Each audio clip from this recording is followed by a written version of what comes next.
একটা একটা লীগ তোর ছাত্রলীগের গুন্ডারা যুবলীগের গুন্ডারা হই হই হই হই হই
সবাইকে সংগ্রামী সালাম এবং শুভেচ্ছা। আজকে গণ অধিকার পরিষদ কেন্দ্রীয় কমিটি কর্তৃক ঘোষিত বাংলাদেশের 64 জেলায় গণহত্যাকারীদের গ্রেপ্তার এবং বিচারের দাবিতে বিক্ষোভ মিছিল এবং স্মারকলিপি প্রদান করা হচ্ছে। তারই অংশ হিসেবে আজকে কিশোরগঞ্জের এই কর্মসূচি। এখানে যারা উপস্থিত হয়েছেন প্রত্যেককে ধন্যবাদ জানাই এবং শুভেচ্ছা জানাই গণ অধিকার পরিষদের পক্ষ থেকে। আপনারা জানেন যে এই জুলাই গণঅভ্যুত্থানের মাধ্যমে আমরা যে নতুন বাংলাদেশ পেয়েছি, সেই বাংলাদেশে এখনো আমরা দেখছি যে জুলাই গণঅভ্যুত্থানে যারা হত্যাযজ্ঞ চালিয়েছিল, যারা আমাদের ভাইদের উপর গুলি চালিয়েছিল, যারা আমাদের ছাত্র জনতার উপর নির্মমভাবে হামলা করেছিল, তারা এখনো প্রকাশ্যে ঘুরে বেড়াচ্ছে। আমরা অন্তর্বর্তীকালীন সরকারকে বলতে চাই, আপনাদের 6 মাস হয়ে গেছে, আপনাদের হানিমুন পিরিয়ড শেষ হয়েছে, কিন্তু আপনারা এই জুলাই গণঅভ্যুত্থানে জড়িত হত্যাকাণ্ডে যারা আসামি ছিল তাদের বিরুদ্ধে দৃশ্যমান কোন ব্যবস্থা নিতে পারেন নাই। আমরা স্পষ্ট করে বলছি, এই ছাত্র জনতার উপর যারা গুলি চালিয়ে ক্ষমতায় টিকে থাকতে চেয়েছিল, যারা পুলিশ বাহিনীকে ব্যবহার করেছিল, যারা বিজিবিকে ব্যবহার করেছিল, যারা র্যাব সদস্যকে ব্যবহার করে এই জনগণের উপর গুলি চালিয়ে ক্ষমতায় থাকতে চেয়েছিল, তাদের বিচার করতে না পারা এই জুলাই আন্দোলনে 2000-এর বেশি শহীদদের রক্তের সাথে স্পষ্টত বেইমানি হবে। আমরা আপনাদেরকে বলছি, আপনারা অতি বিলম্বে এই গণহত্যাকারীদেরকে গ্রেপ্তার করুন এবং বিচারের মুখোমুখি করুন। আমরা একটা বিষয় স্পষ্ট করে বলছি, এই শেখ হাসিনা বাংলাদেশের মানুষের উপর গত 15 বছরে এমন কোন চরম নির্যাতন নিপীড়ন নাই যেটা তারা করে নাই।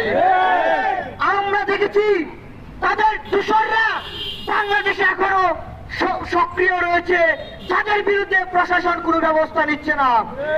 আমরা বিভিন্ন মাধ্যম থেকে জানতে পেরেছি বিএনপির কতিপয় সদস্য এবং আইন শৃঙ্খলা বাহিনীর সদস্যরা আওয়ামী লীগের সেই গুন্ডালিকদের কাছ থেকে মোটা অঙ্কের অর্থ নিয়ে তাদেরকে এলাকায় রক্ষা করার দায়িত্ব নিয়েছে।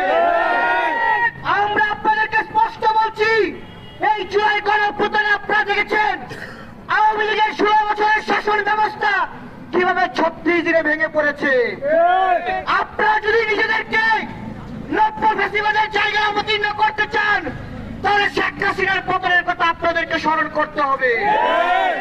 আরেকটি বিষয় আপনারা জানেন, আমরা 71 সালের মহান মুক্তিযুদ্ধের মাধ্যমে পাকিস্তানের হানাদার বাহিনীর কাছ থেকে আমরা একটি স্বাধীন ভূখণ্ড পেয়েছি, কিন্তু স্বাধীনতার 53 বছরে আওয়ামী লীগ সরকার যখন ছিল, তারা ভারতকে খুশি করার জন্য বাংলাদেশের স্বাধীনতা এবং সার্বভৌমত্ব তাদের কাছে বিকিয়ে দিয়েছিল।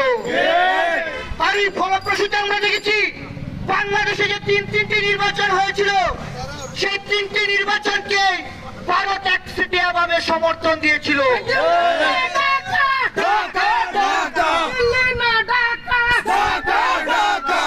এই আওয়ামী লীগ সরকারের গুন্ডা লীগের সদস্যরা যারা হত্যাকাণ্ডে জড়িত ছিল, যারা বিগত সময়ে বাংলাদেশ থেকে টাকা পাচার করেছে, বাংলাদেশকে লুটপাট করেছে, তাদের অনেকে এখন ভারতে আশ্রয় নিয়েছে।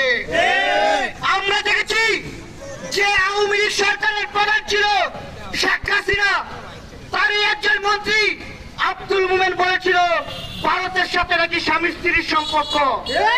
আমরা দেখেছি এই জুলাই গণঅভ্যুত্থানের মাধ্যমে এই হাসিনা বাংলাদেশ থেকে পালিয়ে সেই স্বামীর দেশে আশ্রয় নিয়েছে। এই 6 মাসের ভিতরে আমরা দেখেছি ভারত শেখ হাসিনাকে কিভাবে আশ্রয় প্রশ্রয় দিয়েছে এবং সেখান থেকে ধারাবাহিকভাবে বাংলাদেশের বিরুদ্ধে ষড়যন্ত্র করে বেড়াচ্ছে। আমরা শেখ হাসিনাকে স্পষ্ট করে বলতে চাই, মুদির পুরে বসে ভারতে আশ্রয় নিয়ে আপনি বাংলাদেশের বিরুদ্ধে যে কোনো ষড়যন্ত্র করেন না কেন, এদেশের 18 কোটি মানুষ সব ষড়যন্ত্র মোকাবেলা করার জন্য প্রস্তুত রয়েছে। আমরা অন্তর্বর্তীকালীন সরকারের কতিপয় উপদেষ্টাকে বলবো, আপনাদেরকে ছাত্র জনতার রক্তের বিনিময়ে দায়িত্ব দেওয়া হয়েছিল, কিন্তু আপনারা সেই দায়িত্ব পালন করতে সম্পূর্ণরূপে ব্যর্থ হয়েছেন। আমরা দেখেছি আইন শৃঙ্খলা পরিস্থিতি এখন পর্যন্ত স্বাভাবিক করতে পারে নাই, অথচ এই স্বরাষ্ট্র উপদেষ্টা প্রতিদিনই তার চেহারা গণমাধ্যমে দেখায়। তাহলে তার কাজ কি গণমাধ্যমে চেহারা দেখানো, নাকি আইন শৃঙ্খলা পরিস্থিতি স্বাভাবিক করা? এটা আপনারা চিন্তা করুন। আমরা আরেকটি বিষয় বলতে চাই, এই অন্তর্বর্তীকালীন সরকারের কিছু উপদেষ্টা রয়েছে যারা সরকারের পৃষ্ঠপোষকতায় এবং সরকারি সহযোগিতায় তারা কিংস পার্টি করার চেষ্টা করছে। এটা স্পষ্টতই জুলাই আন্দোলনের শহীদদের রক্তের সাথে বেইমানি করার সাথে। আমরা আরেকটি বিষয় বলতে চাই, আপনারা যারা এখনো এই আওয়ামী লীগের দূষরদেরকে এবং আওয়ামী লীগকে পুনর্বাসনের দায়িত্ব নিয়েছেন শুধুমাত্র কিছু ভোট পাওয়ার জন্য এবং তাদের অবৈধ টাকার ভাগ পাওয়ার জন্য, আপনাদের পরিণতিও কিন্তু ভয়াবহ হবে। আরেকটা বিষয় বলে আমি আমার বক্তব্য শেষ করব।